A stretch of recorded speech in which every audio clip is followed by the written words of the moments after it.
Because of all these new technologies like, CRISPR, low-cost DNA synthesis, low-cost DNA sequencing, people are coming from crazy angles to make stuff that isn't for healthcare and therapeutics, that's focused on that consumer market.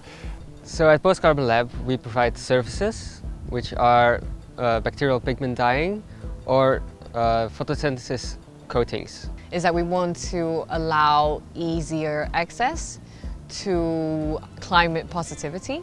So I have been looking into kind of different structures or nano and micro scale that can bring up this light and that can actually shine from within outside, and to see what really that brings to the built environment and what does it mean now and with what kind of geometries that should be incorporated, and also how to keep this bacteria alive. Yeah, so I started designing with waste very early on because I had this impression that there were too many new materials that were put out in the world and that there was so much waste that nobody is dealing with. We could perhaps help other industries tackling their waste. We don't want to use anymore to take any more from nature. We have to take from our own trash. It can be possible for an economy to be like really circular, to take just your daily waste and transform it into your daily object and daily furniture. So very recently, some DNA technology has been advanced to the point where it can be fitted into, say, a backpack. And we really wanted to push that as far as we could and tried to get an entire DNA sequencing lab into the back of a sledge. So you can study these environments with leaving an absolutely minimal footprint, because it's really important that we understand the impact that these bacteria are having on our day-to-day lives, but it's also critical that we don't damage those ecosystems when we go and visit them.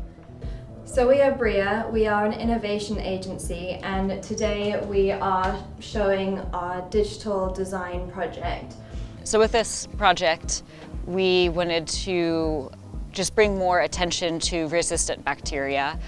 We feel that it is a bit underdeveloped right now and overlooked. Unfortunately, there's a massive decline in insects, so now we need to figure out a way to start to balance that system back.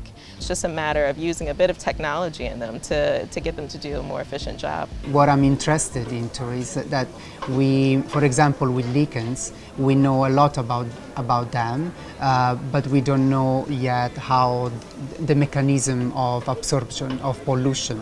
So perhaps in the future we won't really have the lichens grown on garments, but if we understand how to recreate that process to absorb pollution, we could implement the mechanism into a thread, for example, and having cloth that can actually do the same thing that the lichens do.